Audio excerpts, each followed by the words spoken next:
Then you get all those weirdo mountain people making bombs. Like me. Yeah. That's what we did. That's a pastime up there, like 4th of July. Bomb making is a pastime? Sparkler bombs, like 4th of July. Yeah. Oh, okay, we almost blew our hands off. Like fireworks. Welcome to episode 76 of the Base Shed Podcast. My name is Ryan Roberts.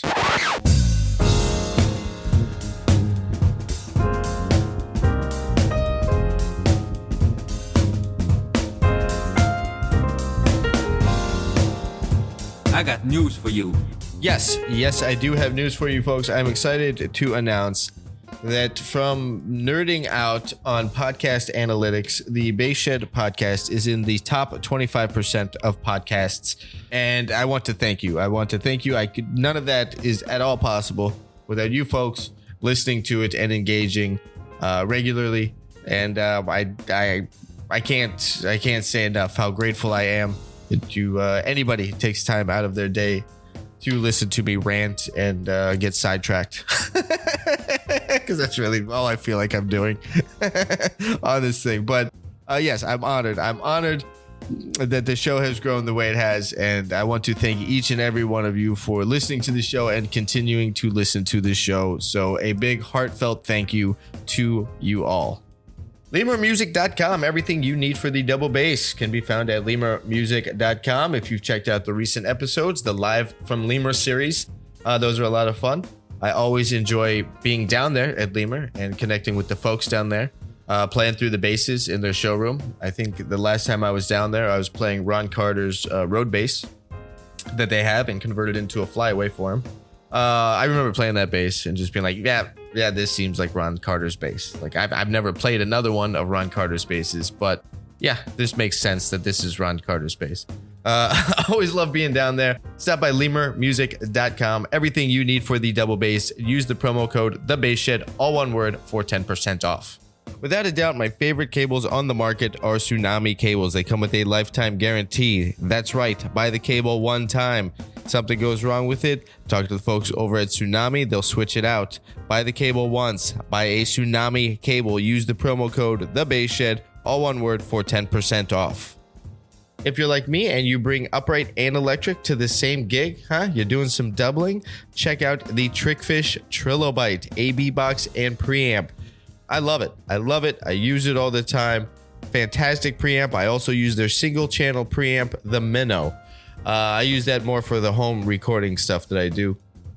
But live, I use the Trickfish Trilobite exclusively. Check it out, trickfishamps.com. Use the promo code TheBassShed, all one word, for 10% off. What's up, folks? On the episode is Abhi Manapragada. Oof. Me and the last names, man. It's a thing. I'm joined by Abhi Manapragada and Jordan Hathaway. They are the founders of a new tech company for musicians. The name of that company is, drumroll please. Thank you, Klaus. Finay, Finay. Finay is a company that was founded to be a better interface between artists and the public, and most importantly, a platform where artists can distribute their content and be compensated a lot better than they can be on streaming platforms.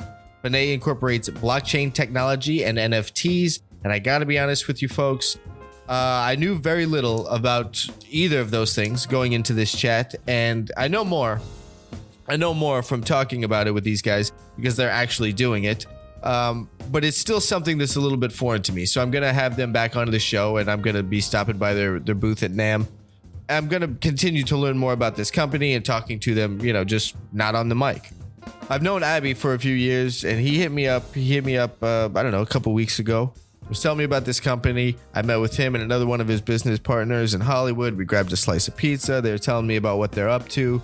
And I wanted to have him on the podcast to explain not only the company, but, maybe a little bit about NFTs, a little bit about blockchain technology, and how all this can benefit musicians. So really what you're going to hear is me playing devil's advocate quite a bit to better understand this and to kind of challenge why this idea or this platform is something else, I should sign up for, because, I get tired of just signing up for stuff.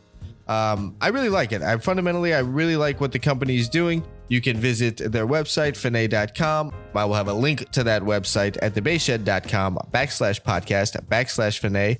Abhi and Jordan cover a lot of information here about the company and the technologies. All right, and so here it is. Here's my talk with Abhi Manapragada and Jordan Hathaway, founders of Finay.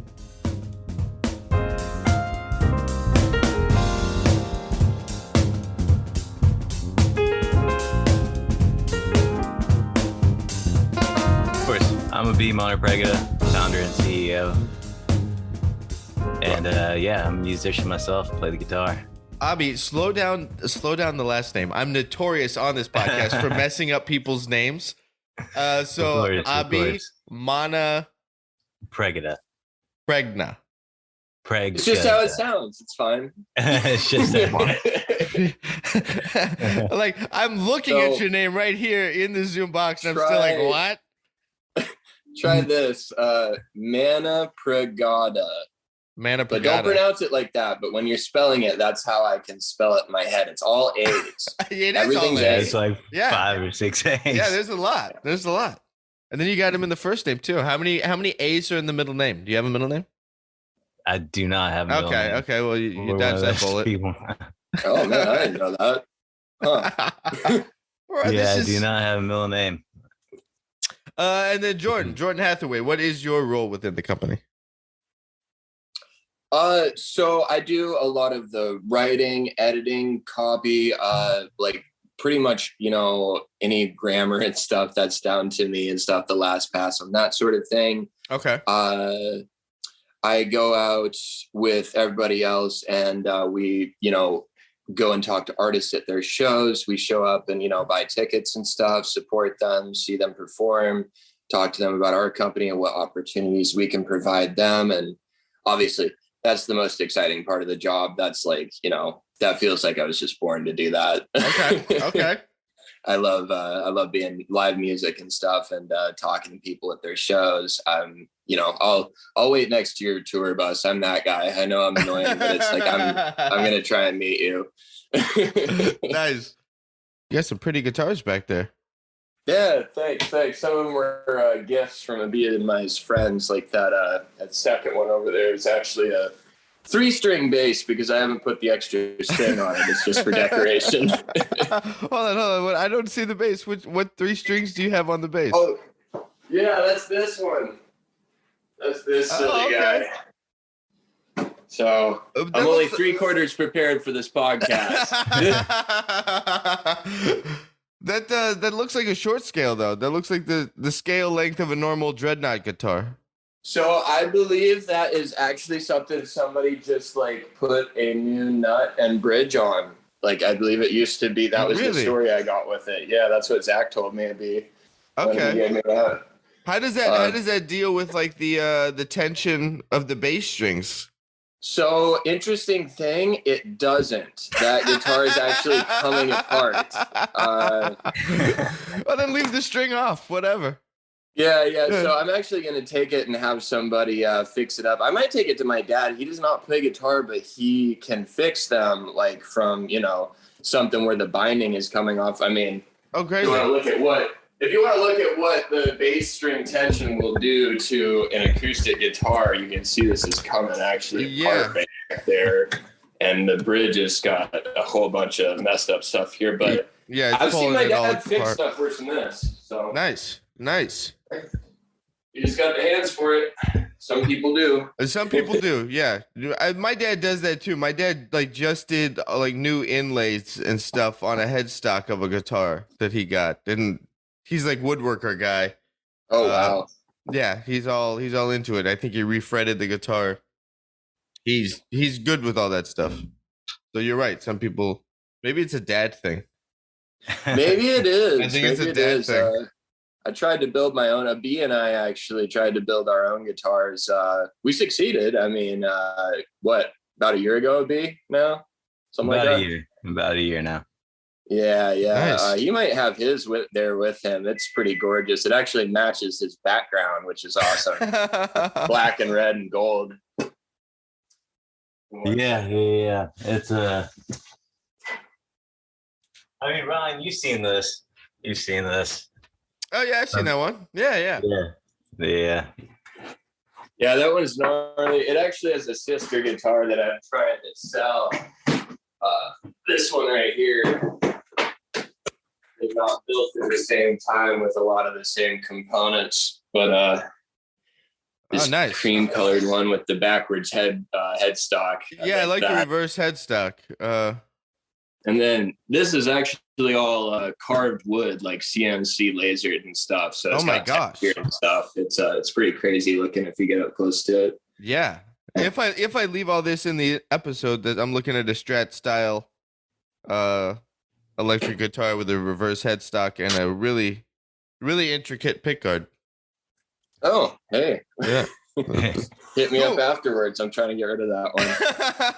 Man, actually, do you guys know anybody that relics guitars?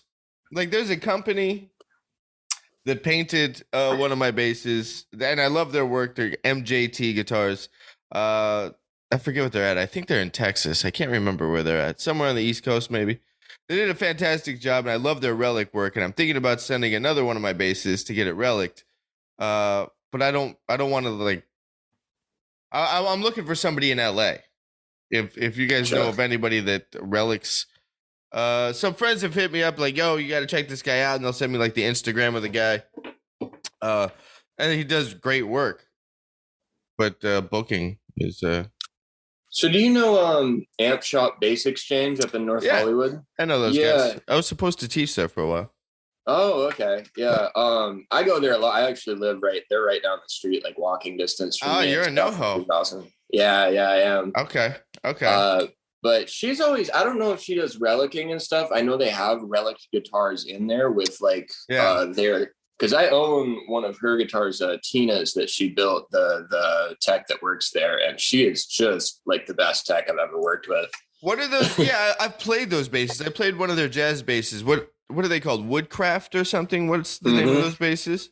Yeah, Woodcraft North Hollywood, I think, is what they stamp on there and stuff. And I have a Telecaster floating around here somewhere from her, and it's just like the best playing instrument I've ever purchased. Okay. You know? Yeah, I know the Russian guy, Roger. Yeah, he's awesome. He's cool. He's very Russian. Like, I think he's always just barely tolerating me. Yeah, like, that's how it feels. Yeah. I always look for I actually love him, but I do know exactly what you're talking about. Yeah. But there's a guy that used to work there. I don't know if he's there anymore because I haven't seen him in a while. But Rick, that'll have big old mustaches. Yeah, he looks like Wyatt Earp. I love Rick. Yeah, exactly. Yeah, no man, he will. He knows everything there is to know about pedals. He's sold quite a few and stuff. Yeah. He can talk the talk and walk the walk. Well, fellas, I'm interested to hear about Finay. What's funny is I have a friend named Chris Finay. So every time I say the company name, I think of my bass player friend. That's a good fit. Yeah, let him know. Yeah. Right. he's a walking billboard for you guys. That's awesome. It's good to hear. Yeah. So tell me about how the company started. The company started actually in 2015, pretty much as a Facebook website, a Facebook page to connect musicians. Okay. That's the heart behind this whole project, is to connect musicians. We saw that there's no area for musicians to really connect and engage with each other. As Jordan puts it, a virtual home for musicians. Then the NFT industry started booming, and blockchain technology and more was found out about how blockchain could improve copyright issues, royalties, all of that. And so we kind of put the two together, and Finay was born. Okay. So you were looking for something that was like social media specifically for musicians? Exactly. Okay. For musicians to engage with their audiences, you have to tweet something, then you have to go put pictures up on Instagram, and then you have to go to Spotify to release music, And then you have to go through multiple channels to connect with your audience. And it's got to be simpler than that. There has to be. You would think so, yeah. Right. And like everybody wants you to pay. Exactly. Like you got to pay to boost this post. You got to pay to boost that post. You got to be a premier member of this, be a premier member of that. The next thing you know, you're like, $2,000 in the hole per month just to get a couple people out to a gig. Exactly. It's too much. And then to sell tickets, you got to go through multiple channels, each take their own large cut of the profit. And it's hard. It's hard for musicians, and us being musicians ourselves, we kind of realize that, and we just want to build a community of musicians to help the music community. Nice. So did the social media aspect of it, tell me about that, since that's where you started. How did you guys address that with the company? Of course. So the social media aspect of it was the first thing, like you just said. With current platforms like Reverb, there's Facebook pages where you can buy and sell used gear. There's no real way for musicians to connect with each other. Craigslist is actually the number one place for musicians to meet other musicians. Really? Still? Yeah. Really? Still. Man, I'm always creeped out by Craigslist. Like, I won't even buy something off Craigslist because I think it's all just like, where you go to get scammed. Exactly. Right. And that's not even for musicians. Yeah. So that was mind blowing. Over 67% of musicians actually meet through Craigslist. Really? Yeah. I mean, that's more of not for the day-to-day musicians, professional musicians, but those who pick it up as a hobby. Yeah. Okay. With professionals, of course, you have your circle and you right. call people and stuff. Yeah, that's where I make some kind of joke about the music scene and how toxic it can be. Interesting. Okay, so you got the social media thing, and now talk to me about blockchain technology. I have some friends that made a lot of money in the stock market right when the pandemic hit because of Bitcoin. And so, because I don't understand cryptocurrency, I would talk to him about it. And one of the guys is a guitar player I play a lot with, and we're driving back from this gig, I think from San Francisco. And I start asking him about it, just like trying to wrap my head around like, what is cryptocurrency? And he gave me the answers, all the answers he could give me. He did. But there's like these, for all the people I talk to, maybe I need to talk to people that are more knowledgeable. I don't know.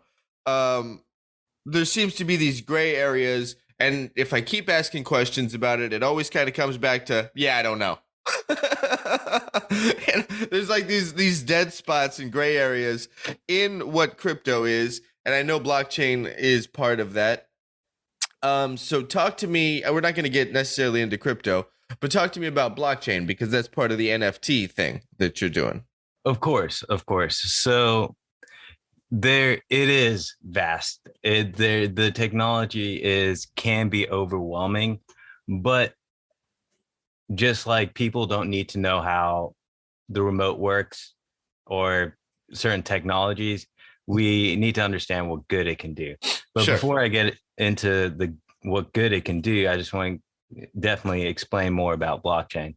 So blockchain is pretty much how it sounds. There's a series of blocks that you can consider a ledger, where people all around the world that are part of that blockchain check each ledger to make sure that it is accurate.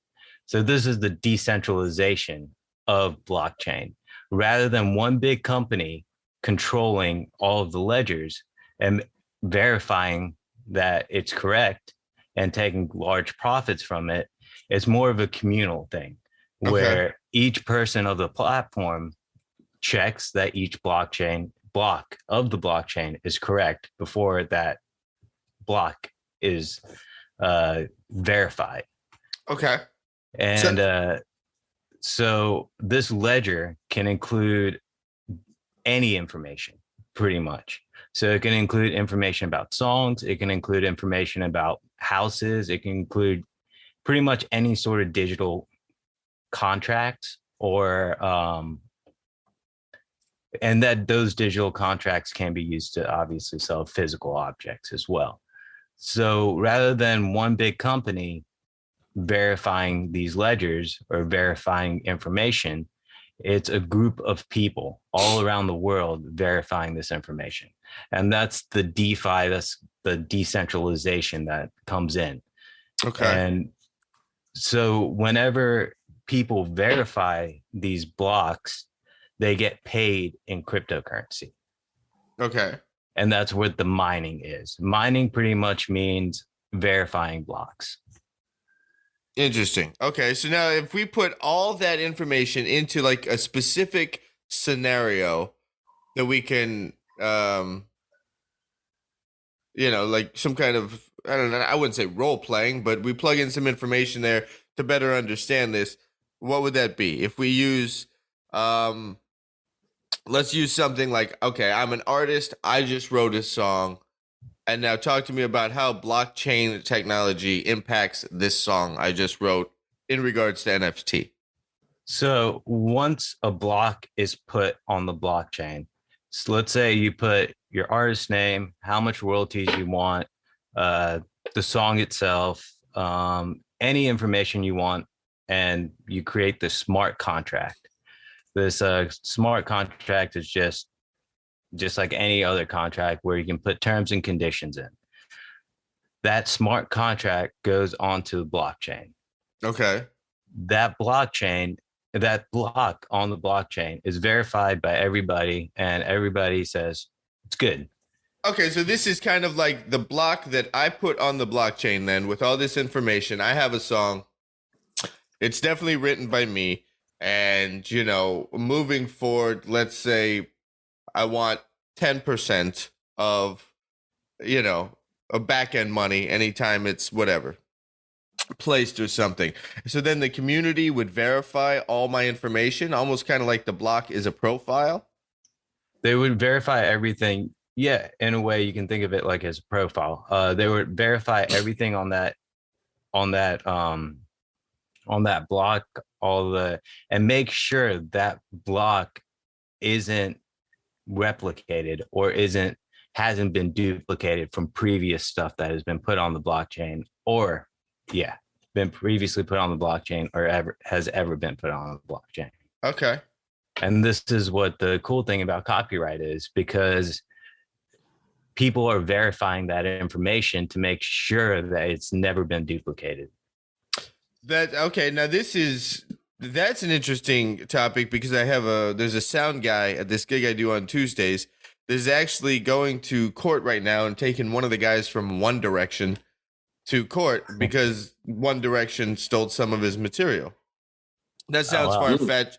That sounds far-fetched, but they have like the same management company or something, and whatever. So how then, if you're just putting out a song into the world, what algorithm is it? A computer-based algorithm that will scan the material to be like, okay, this is completely unique and it doesn't infringe on any other piece of work based on standardized copyright laws? Yes, it's all algorithms. That's why back in the old day, when Bitcoin was coming around, there was huge computers that mined. Mm-hmm. Mine just means checking the blockchain. Just research, okay. Verifying the blockchain. Yeah. And it's all algorithmic. There's not someone looking and there's not right. There's no dude named Hank just listening to everything, trying to see if it sounds the same. Yeah, it's all algorithmic. Okay. Is there anything you'd like to add, Jordan, to this conversation? Not too much, except you mentioned Bitcoin earlier and stuff, and that's the one that everybody knows because it's where things have started. But just for perspective, Bitcoin is blockchain. We're working on a different blockchain right now. And Bitcoin, being the first one, processes about like 4.6 transactions per second. The one we're working with, Algorand, processes about 1,000 a second. So that's how far the technology's come in like less than 10 years or so. Yeah. Okay. Yeah. exponential growth there. That's not shocking, but what does that mean? Transactions per second. I mean, So, I understand what transactions per second means. It means the rate at which it moves, but what transactions when it comes to blockchain? If blockchain is a lot of just verification, is that how fast something is being processed to see if it's accurate? yeah, basically. Okay. So every time, what a block is a group of transactions. Every time a certain amount of transactions are met, the blockchain makes a block out of it and it verifies that block. So with Algorand, that block is made about every 4.5 seconds, and it contains about 5,000 transactions. So that's when it's triggered. The whole blockchain writes itself to, incorporate, check all of those transactions against everyone's information and verify them so they go through. Yeah. So what this means functionally is on our platform, that's a very fast transaction time. So when you buy a song from somebody, it has to be verified. Their NFT has to be transferred from their Algorand wallet to your Algorand wallet. So basically with a transaction speed of 1,000 per second, that's going to be almost instantaneous. Algorand's only been around since 2017. For perspective, Visa has been around since before, you and I were born and stuff, and they do about 1,700 transactions per second. Visa doesn't scale. Algorand will get faster the more people participate in it. Okay. Too, which is the neat thing, scalability. And that's actually how it's better than stuff like Bitcoin that's older too, because Bitcoin can't scale any faster. It never gets faster. Okay. So that's a lot of information to digest, but that's kind of a crash course on blockchain. A little bit. Yeah, I'm sure it's way deeper than that. Yeah. I'll send you some of the 30-page documents we had to go through to start this company. Geez. How's that? Hold on. Let me take a little break from trying to be Elon Musk over here. How did you guys get into this? How do you go from music students into the blockchain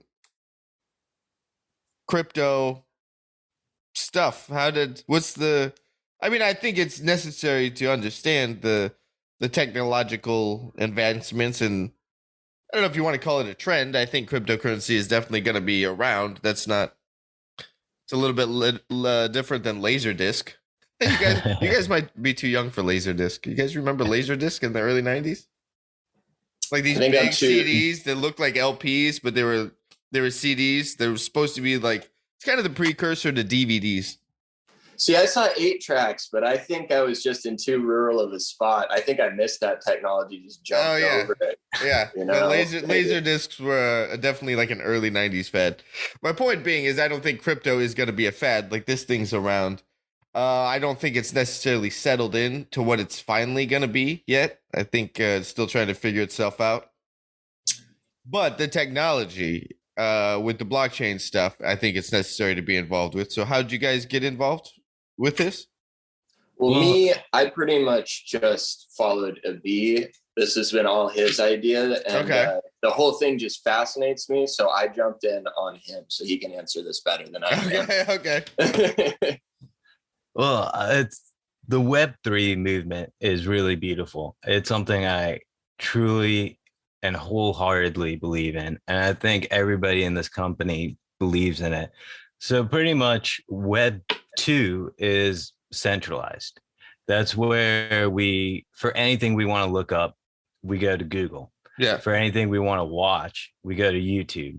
For anything, which Google owns. Yeah, which Google owns, exactly.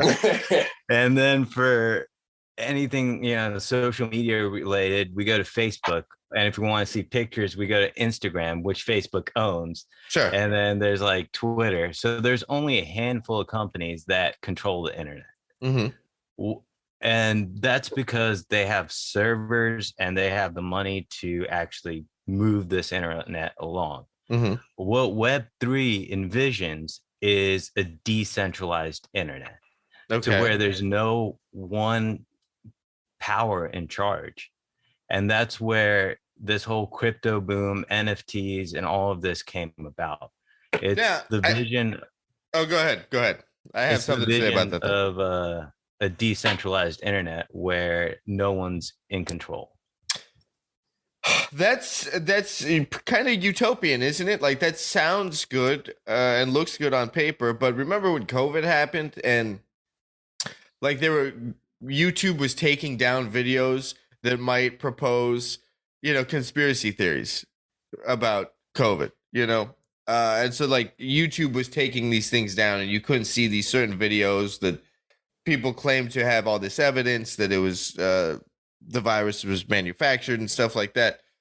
So if you're going to talk about decentralization at this point, you're talking about the quote unquote 1% of the world, these tech companies and these industries that control the world.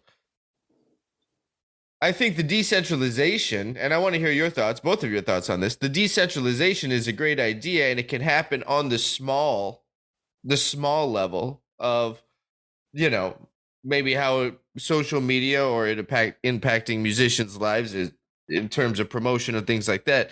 But on the grand scale, do you really see decentralization becoming part of the future? Or do you think of it more of a globalization will happen and it will be more centralized? I do see it being a part of the future because I see technological increases. Your computer, for instance, is extremely powerful. We don't need servers from these big technological companies to do our computing for us anymore. Mm-hmm. With Web3, your computer essentially becomes a server. And that's what the internet was all about in the first place, is to connect one computer to another. Right. And without the middleman without the middleman, essentially. Yeah. That's what the internet's supposed to be. That's the internet we deserve. Yeah, we deserve. So you got into Web3 technology. That's and then that sent you down the rabbit hole of getting into NFTs. Exactly. Okay. Exactly. And this is one of the byproducts of the Web3 movement. It's only getting larger and larger as people learn about it and learn what it's all about. Okay. We don't need a middleman. That's Sure. essentially what the movement stands for. Sure. I mean, I think that you can see that in almost any industry. I mean, as a musician, the DIY thing and platforms for the DIY musician are coming up all the time because you don't maybe need a record label now, or you don't need this, or you don't need that. You don't need all these other middlemen for an artist to engage with an audience. Exactly. The only problem with that is then, I mean, at least I think related to being a musician, the only problem with that is then the musician has to do all the things. Like, I would rather have a middleman. If I just had someone dealing with promotion and someone dealing with, getting this record done and out there, and I would much rather just be concerned about the creative process instead of having to wear all the hats. Now, we don't need people that wear all the hats in the middle, but it's exhausting to wear all the hats yourself. How does that idea transmit to Web3 technology and even blockchain? Because musicians have to do it all ourselves now, and it's exhausting and annoying, and musicians bitch about it regularly. That we have to be promoters and all this stuff, and clubs are being like, yeah, cool, you can have the gig if you bring so many heads to the show or whatever. Like, oh man, whatever. Like, I just spent all my time learning the instrument and writing the tunes and doing this thing. Like, I'm not a promoter. So Exactly. if we're going to decentralize it and take all these middlemen out, how much more weight does that put on the individual? That's a very good point. So this is why there's Finay. Mm-hmm. Marketing has become. Look at that. That just segued right into a plug. Well done, man. Well done. That was, yeah, damn. That was smooth. I'm glad you asked, Ryan. That's why we created Finay. Bing. This is not scripted. You just teed that up on your own. No, Like, damn. I'm marveling at it. That was smooth. All right, cool. Thank you, sir. Thank you. But this is why we created Finay. Truly and sincerely, it's because marketing has become such a hassle. There's so many different channels artists have to go through just to engage with their audiences. Mhm. If marketing was a lot simpler, then it wouldn't be so burdening for musicians. If there was a direct way to actually connect with your consumer, with your audience members, it wouldn't be as much of a burden. Mm-hmm. So this is why Finay is aiming to connect the artist closer to their fans by taking the middleman out, so they can directly market to their consumers, audience members. And how is this different? And I'm being an asshole on purpose and playing devil's advocate. Of course. How is this different than okay, I put all my information up on Finay, create a profile, get involved. What is besides having to do it separately on let's say Instagram or social media, all the different social media platforms separately?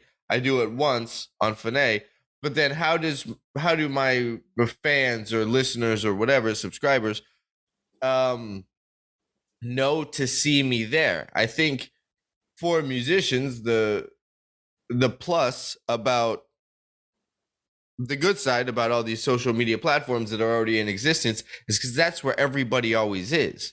So you're automatically just putting all your information, all your new tunes, your whatever you have to release in front of everybody. And then you can share it to all these groups, and all of a sudden you're hitting, a much bigger scope than you normally hit because everybody's already there. Of course. Oh, yeah. We're going to hit pause for a second. So when I have one or more person, I have a 40-minute time limit thing. So I might have to send you guys another link and we'll do a part 2. All right. Definitely. Because I'm not paying for the extended Zoom. Fair enough. So if this cuts me off, I'll send you guys another link right away and we'll continue. So everybody's already there. So now how do the listeners or the clients know to come to Finay to engage with the audience? Well, we are definitely going to be doing heavy marketing of Finay. Mm-hmm. That is definitely going to be helpful in getting the platform into the hands of consumers. Okay. Also, the message we have, the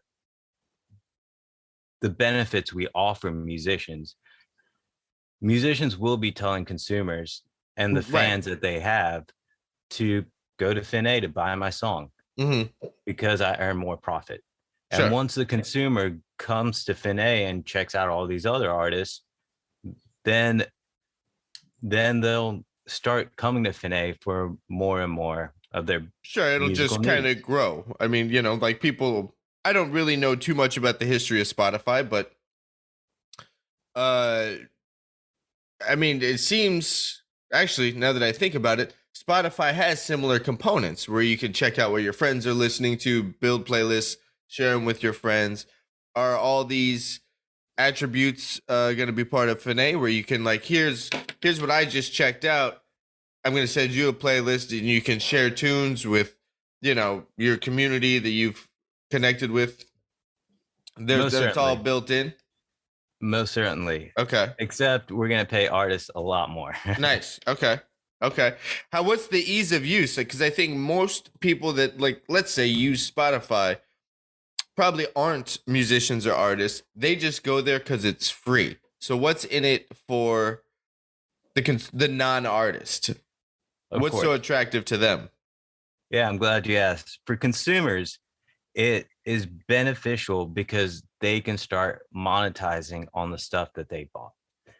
Rather than paying $10 a month and getting nothing after they quit their subscription, and by the end of it, they don't own anything. Right. They can come to Finay, start actually making money by investing in artists and selling it and making money for themselves. Because of the NFT thing. Exactly. the more I've thought about NFT since Abhi, we met, was it last week that we met in Hollywood? Yeah. Yes, sir. It seems like a pyramid scheme. A pyramid scheme, a top down. Yeah, you know what I mean? Like, I'm trying to get people to buy my thing, and I'm trying to encourage them to sell my thing so that I make more money on the back end, royalty wise. I mean, it's either like there's like a pyramid scheme, or what's the other term for it? Multi-tier marketing or something? Multi-level marketing. Yeah. MLM. And I can actually take this question when we get back to it, because I've researched a little bit into a lot of the complaints about NFTs and crypto more than the other guys, I think. So I'm definitely. I mean, NFT sounds great. Like, oh man, if people keep sharing this and buying it, wow, I could make a ton. But then if I'm pushing them to sell it, then then it gets into a weird place, and I felt like, that kind of seems like a pyramid situation. Right.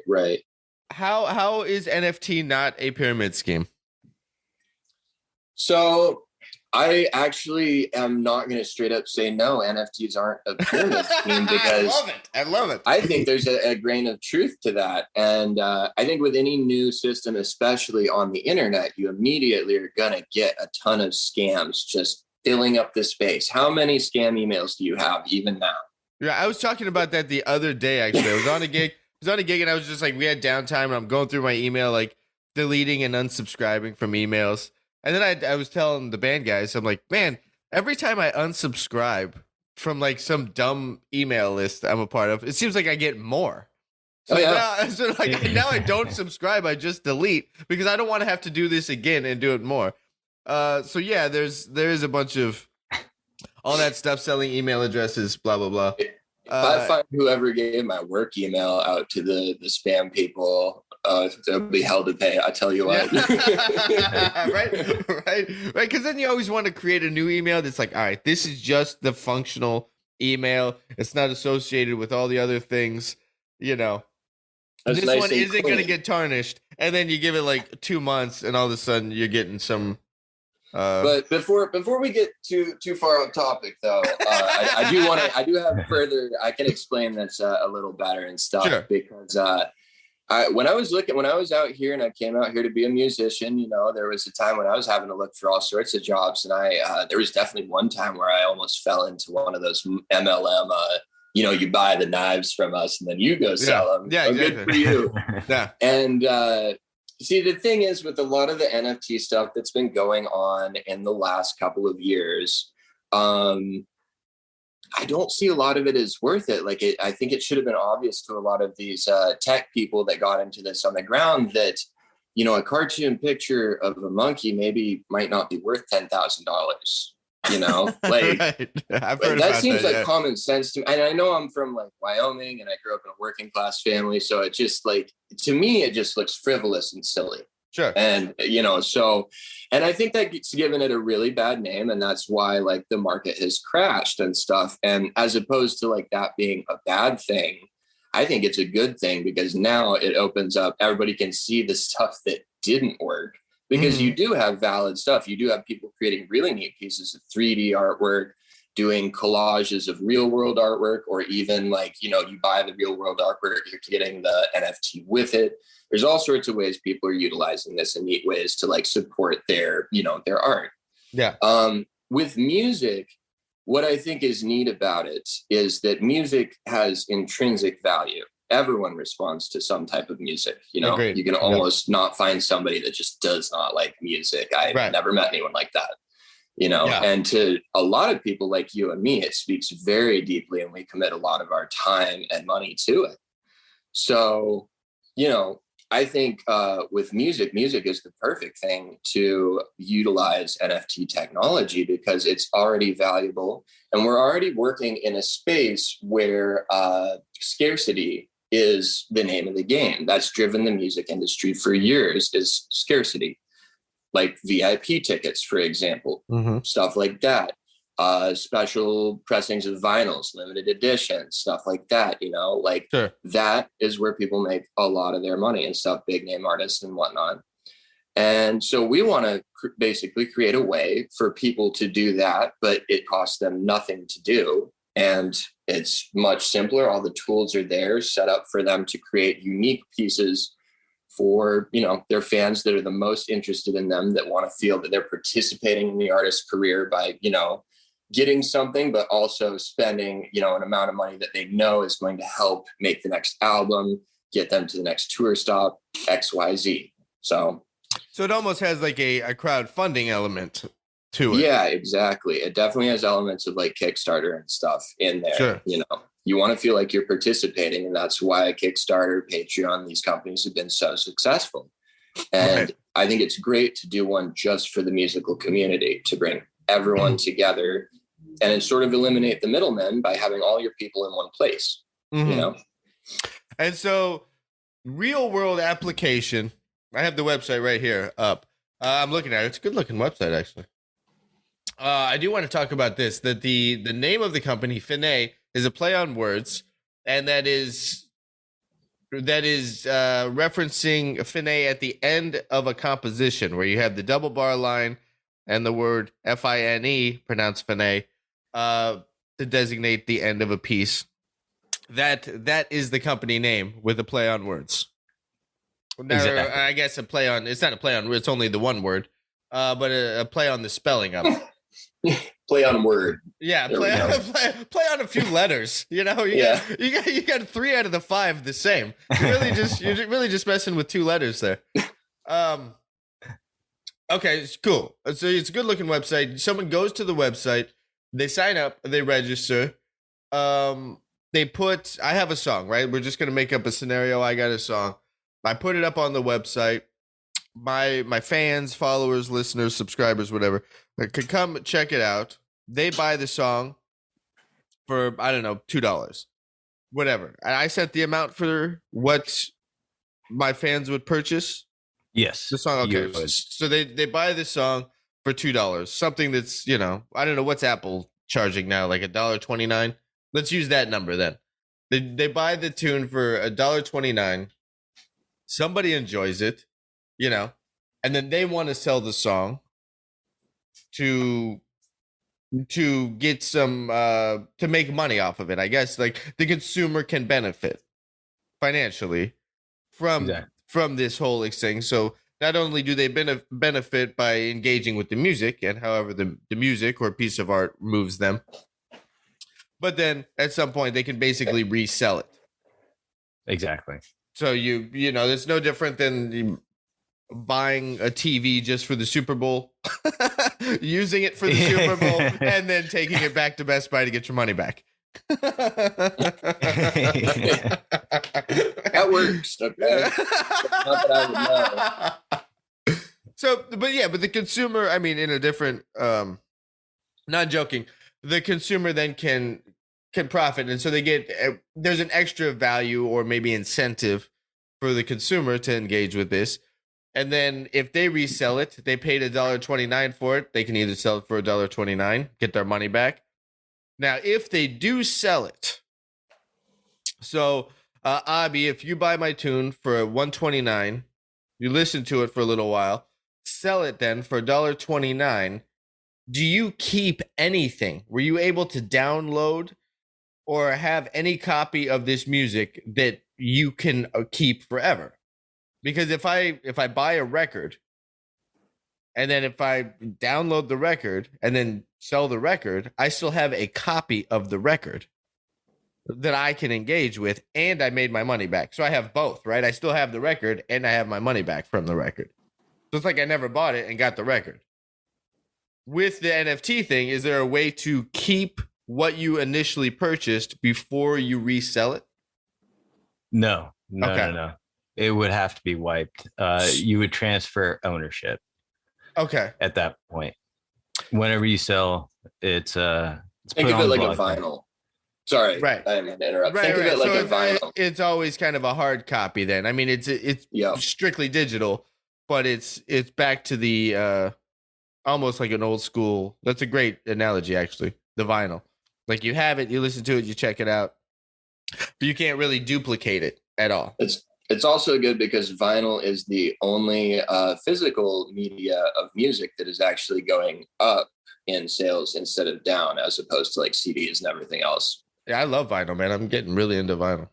It's awesome. One of my buddies is actually going to give me his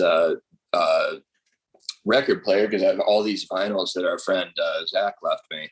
Oh, nice. Yeah. Okay, so that's a little bit nuts and bolts about how NFTs work and how it can benefit both the consumer and the artist. What am I missing in any of that? There has to be something that I don't understand about it. Well, there is, of course, subsequent sales. For subsequent sales, you do get royalties. So artist does get royalties every time it's sold. Yes, okay. Every time it's sold. So going back to me buying song from you. Yeah. If in the smart contract you input that you want 10% of all subsequent sales, you would get 10% of that $1.29. Yeah. Okay. Every time. Every time. For all now time. Is that only would I only get 10%? So 10% is what is that? 12 cents? 12.9 cents? Yeah. Okay. Crushing it. I'm gonna go buy a Tesla with that. So I get 12.9 cents when I sell it to you. Now, Abhi, if you sold the same song to Jordan, do I only get 12.9 cents or do I get 10% of what you sell it for? So if you sold it to him for $500, do I get 10% of that? Or do I just get the 12.9? Okay. So I'm always getting 10% of every sale. Exactly. Interesting. Okay.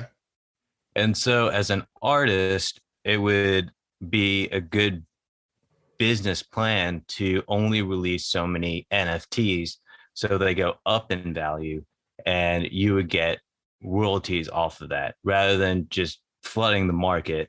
It would be wise for you to create a certain amount of NFTs, create that scarcity, and then just live off those royalties. Right. Sure. I agree that you have to create some that's protected and others that's, kind of always engageable. Because if you think about the popularity of Spotify, it's because I can go listen to any song in the world at any time. I always have access to it. So if I resell an NFT, I don't have access to it anymore. That's kind of a bummer. That is. But we also have this thing called a backstage pass, which is looking into access NFTs. Access NFTs are pretty much a key to open a door that you still own.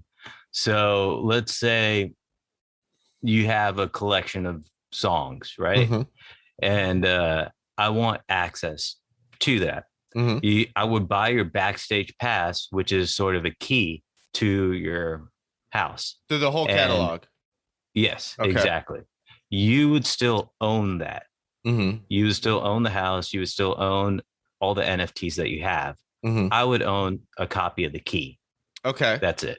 Okay. And now how does that benefit the artist from like a residual standpoint, a residual payout standpoint? So if I, the consumer, wanted to resell that key to someone else, then you get residuals on that. Okay. So I get residuals on the key, but then you as the consumer would no longer have access to the catalog. Exactly. Okay. Exactly. Okay. So this seems to be I don't know about a hole in the NFT market, but it's definitely something that differs from streaming, whereas it's not always accessible. Like if you have the rights to it, then you can access it. If you don't have the rights to it, then you can't access it. Yes. More so than anything, we're trying to create a marketplace where everyone can benefit. People, we're reinventing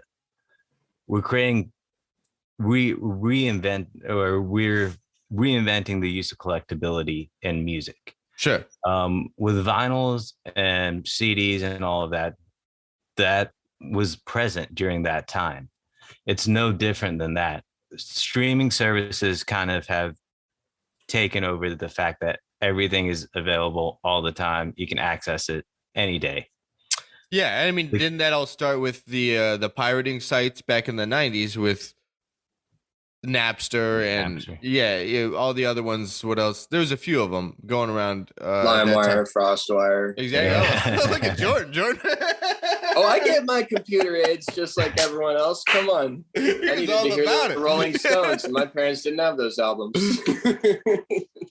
Yeah, but that's the perfect. That's kind of what I'm thinking is like people always want a way to get what they could not otherwise get. Now, I fundamentally think that having the rights to only what you bought is a good thing. Like that kind of old where like you buy it, it's yours. The burning, the duplicating, all that stuff.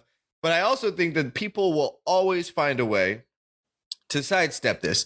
I mean, back in like way back in the day, and this is like super early 90s when I was like 15, 16. I mean, before there were playlists, you would like I'd straight up record off the radio. You know, like I could put a cassette in the stereo, hit record, and record right off the radio. And that's how we made mixtapes back then, was recording right off the radio. So you're just duplicating any type of syndication. People will always find a way. I do think that for the artist, and now being not just, you know, a 16-year-old in my parents' bedroom trying to listen to tunes regularly on a Walkman, but I've you know, come to a different place in the music industry. I do think that, you know, intellectual property and all that stuff deserves to be regarded. And so I like the idea of, to go back to Jordan, to your reference that it's like a vinyl. Like, I like that. You either have it or you don't, you know? Yep. And I like the scarcity of it, because that type of thing is kind of what, I mean, you can think about it. So before the internet, before all this stuff, if you wanted to go see the Beatles, you either had to be home when they were on television, and you always had to engage with where they were, or you had to go see them in concert. If you wanted to check out the newest thing, you had to go buy it. Like, you always had to be where they were. So I like that the NFT idea within music kind of brings some of that back, and bringing the crowd back to the artist instead of the artist always going to the crowd. Yeah. You know, I think that's a good thing. I think it's important too. I just get nervous with so much technological advancements, and everybody's so slippery these days. And maybe even the conditioning that these streaming services have created on a generation and a culture to like, well, no, I'm not going to pay for shit. You know, like it's a shame. It's terrible. It's terrible. I mean, remember when iTunes hit? It's like, wow, you can buy just this song for $1. That's amazing. You know, like, wow, just $1 a song. I don't want the whole record. I'm just gonna buy this song for $1. And then, you know, then it's just 99 cents, and like, oh, now I don't even have to pay 99 cents for Spotify. Great, Spotify's the new thing. People will go to like ridiculous lengths to save $1. It's silly. True. It is. Well, I think you bring up an interesting point with the streaming there, because it relates to kind of what we're doing here, at least in my mind. Because, you know, when I was a kid, I didn't have any money. My parents were working class and stuff, and I lived in a town in Wyoming of less than 1,000 people. Stealing music was you were all about that cassette playlist. Stealing music was the only way. I borrowed all my friends' CDs. I'd rip them onto my computer. I gave my computer aids, like I said, with the LimeWire and whatnot. And that was the order of the day. I had to have music because it was just what made my life worth living when I was, 14. Yeah. So honestly, I've always told myself, I go to live shows, I do all this stuff, you know, I buy merch, I do all this stuff to make up for the fact that when I was a kid, I stole that music because you got a little, felt like I had to. You're trying to atone for your consumer sins. And I think that's good, because I think most people I know did something similar to what I did. Of course. I think that's fine, especially because right now there's a level of guilt I have for like having a streaming service because I know that they are ripping musicians off. Basically, it's not much better participating in a streaming service than pirating music. Right. It's better, but incrementally, Yeah. So the thing about that is I don't want to erase that. That's so convenient for me. I like my Apple Music. I won't lie to you. Sure. But we want to create a way for people, place where people can go that actually feel the way I do about it. Want to make sure they're able to contribute to these musicians now that they, it's harder to just buy their album on your phone if you're not going to use like iTunes, if that still exists. I don't know how that some works. version Most of it. people I don't stream. know. I don't know what it is. Like I still buy music on iTunes. And that's mainly if I have to transcribe something. Right. Then I'll actually pay for it because I'm, a couple reasons. One, whatever money that estate will get for, if iTunes takes 60%, well, then they'll get 40% of the $1.29. So I feel like I'm doing something and playing the proper channels. And then also I need to convert it to an MP3. So there's that too. So it's worth $1.29 to convert it to an MP3. Yeah. So it's less like we want people to come to our platform to actually, stream music all the time and stuff. What we want to offer people is a place they can go to support the artist and in return sort of get exclusive content, bonus stuff, VIP stuff. So like this is how we more made like it. in that sense, Here's it's a more like a video. Bandcamp and less like a Spotify. Little more like that. Exactly. Okay.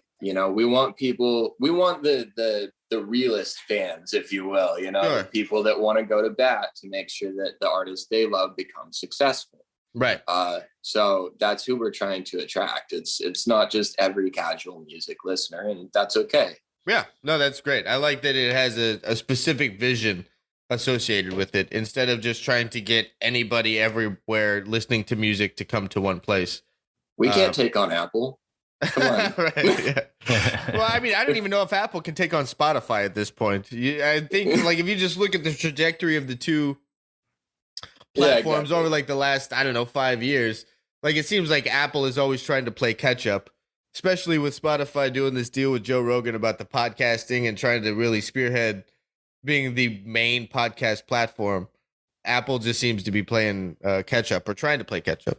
Yeah, it's too convenient for people to let go of, even me. And it's like a guilty pleasure where you're doing a bad thing by, getting all your music through this one app that you're only paying $13 a month for. But we just want to balance the scales a little bit, give people a place where they can go to do this and maybe find new artists, new music, new mixes. And now how does YouTube come into play with this? So if I bought Abby's tune off of Finay for $129 or whatever he charges, he made the 10% off that sale. Now, can I put that on YouTube? Can I upload the audio to YouTube, or is there a way that the streams are calculated through an NFT, or if it's protected from sharing that way? It is protected. Sorry. It is protected from sharing, and it is copyrighted whenever you mint the NFT.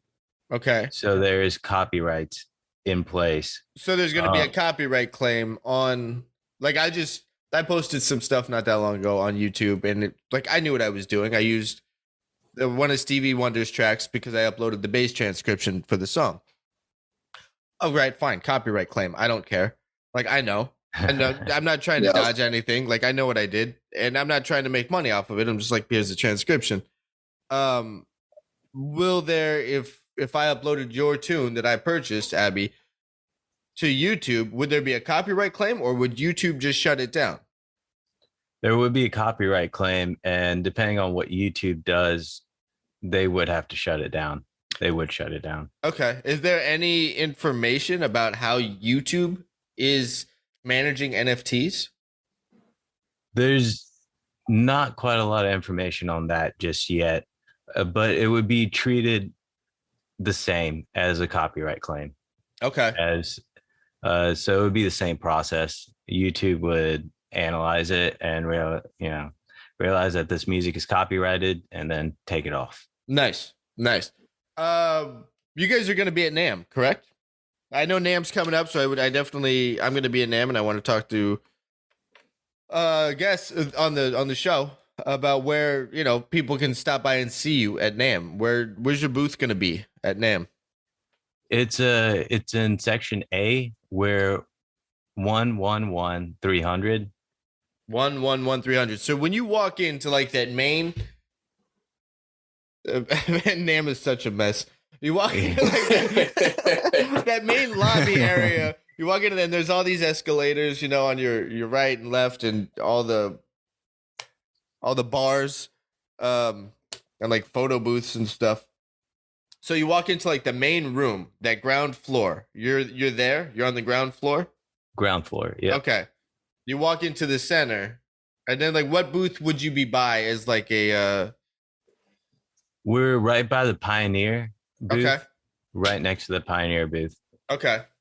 That's gonna be loud. Yeah, that's gonna be loud. I mean, like NAMM is loud enough, but like right next to the Pro Audio. Yeah, the first thing I'm doing is going to the professional custom earplug booth. Yeah, actually, that's hell yeah. Before I start setting up. Yeah, exactly. So for presentations and everything, we're gonna have headphones so that it's easy to listen to whenever we're going through the platform with anybody. They'll be offered a set of headphones so that we can directly interact with each other without any without hearing all the nonsense, the NAMM sense. Exactly. Yeah. Cool. What else? So you guys are in beta mode right now. The website is finay.com, finay.com. Talk to me about the user experience when they go to your website right now. There's you scroll down, there's a mic check 1, 2, you can register. Then you have different phases here. So talk to me about that process. So just to touch a bit on the phases, we definitely want to expand. So NFTs is all kind of leading to this virtual realm. Mm-hmm. So in phase 2, what we want to do is create a Twitch-like interface where users can take music lessons online. They can have virtual like jam sessions. What COVID has kind of showed us is that you don't really need to be in the same room to have a productive session. Sure. Like for instance, this podcast we're right. All over LA. We are all over LA. Yeah. We're still making it happen. So there's a lot of use with just with video conferences. Mm-hmm.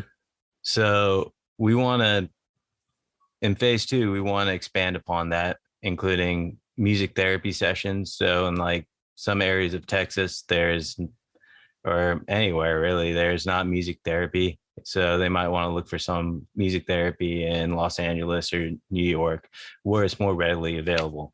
Also, for teachers, let's say you want to learn the sitar or something, and you can't find a sitar teacher in, small town in Wyoming or something. And hey, what? No, right here.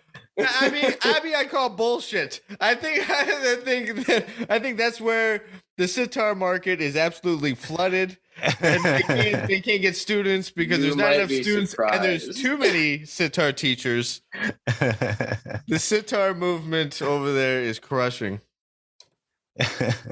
I don't know about sitar, but a dude from my town, like my less than 1,000 people town up in the mountains of Wyoming, was a guitar teacher, and he had won a Grammy for an album that he was on. I forget which one. It would come to me right after this podcast. And he's actually, I think, going to be at NAMM if he's still representing National. They make custom guitars for him, resonators. Oh, okay. So awesome. To completely refute what Abhi just said, there are like people lurking out there. No, right. But you have this guy who won a Grammy, but you also had Ted Kaczynski. Like there's a lot of lurkers. Oh yeah. Then you get all those weirdo mountain people making bombs. Like me. Yeah. That's what we did. That's a pastime up there, like 4th of July. Bomb making is a pastime? Sparkler bombs, like 4th of July. Yeah. Oh, okay. Blew our hands like off fireworks. Gentlemen, I'm gonna have you guys back on the show. We'll talk more because this is a lot of information to digest in just one podcast. So after NAMM, we'll have you guys back on. And there's another business partner you guys both have that couldn't make the meeting. Yeah, I just want to give a shout out to Shashank. He's also a founder, and he's great. Wish he could have made it. Yeah. So next time around, we'll have him on. And we'll talk about NAMM, and we'll talk about. I'm definitely going to be stopping by your booth at NAMM. I'll be putzing around there for as long as I can take it. That's my rule with NAMM. I stay there as long as I can still handle it. Then when I can't, I'm out. Also, just want to give a quick shout to we have a ebook coming out to explain, like, I know the NFT world is can be overwhelming, so this explains, like, from the basics of what NFTs are, how it's relevant in the music industry, what you can do with them. So the ebook will be available on Finay. If you go to, there'll be a link on the homepage that'll link you to the ebook, and that will be up shortly. Okay, cool. Yeah, I'm actually excited to read that because I'm still trying to wrap my head around it all. I mean, I'm from you guys, and like when we met last week and we're talking about this, I understand more of it, but it's still just a pretty foreign world, that I'm still, as you can tell from this conversation, like, wow, that seems kind of weird. What about this? Like, it's because I haven't fully wrapped my head around what it is, but I agree with it. I agree with musicians getting paid for their creative and intellectual content, and something kind of an element of standardization, hopefully, that can come into place at a certain level to do away with just how kind of chaotic it seems to be out there for the artists, and like not knowing where to put your stuff. I don't want to just give it away. I don't want to invest all this money into writing a song or recording an album just to put it on Spotify, which is like a really expensive business card. But then at the same time, it's like, wow, well, this business card just cost me $15,000. That sucks. So, that the musicians can at least maybe break even, on what they did. Yeah. And hopefully create a fan base that would appreciate it. I think that's all. I think it's a valiant cause that I'm down for. I'm just still trying to wrap my head around the NFT thing. But gentlemen, I appreciate you sharing this with me and the listeners. And we'll talk more for sure. Thank you so much for having us. All right, guys. It's been a pleasure. Thanks for having us. Dude, Jordan, put an E string on that bass and send me a picture of the back completely ripped off. Well, I'll bring it to NAMM. Here's what not to do.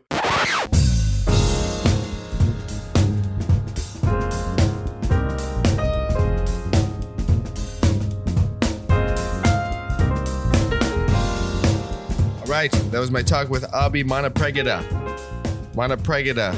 Manapragada. No, what? That wasn't even the last name. Abhi Manapragada. Manapragada or Manapragada? Abhi, I'm sorry, dude. Oh, I feel like I spend more time butchering last names on this podcast than I do even talking about anything related to the bass. It's just how to shed saying last names. That's what this podcast is about. It's shedding, putting letters together and saying names. That's what I'm doing. That's what I'm doing here for. I'm not even talking about the bass. That's just kind of filler content while I try to figure out people's names. That's that's all I'm doing. What else I'm going to be doing? What else? Yeah, I mean, you didn't ask, but I'm going to answer the question. I'm going to be checking out the website. I'm going to register for it. I'm going to get in there. I'm going to get involved, and I'm going to be reporting back because all this technology and this it's interesting to me because I don't know of anything that is like Finay.com, anything else like it. And so I'm interested to kind of get in there and poke around and check it out. And I'm going to be reporting back on my findings and how it's going for me. And I will keep you all updated on that. It's really interesting to me. I find it really fascinating, the whole thing. And I like what they're doing. I like the motivation behind it. I like how they're going about it. The only problem is I don't understand it. So I'm going to get involved to try to understand more, and I will be reporting back about all of that. If you are enjoying the Base Shed podcast, please hit subscribe wherever you are listening to it. Consider leaving a comment. That's about all I got for this one, folks. That's all I got. I will catch you on the next one in a minute.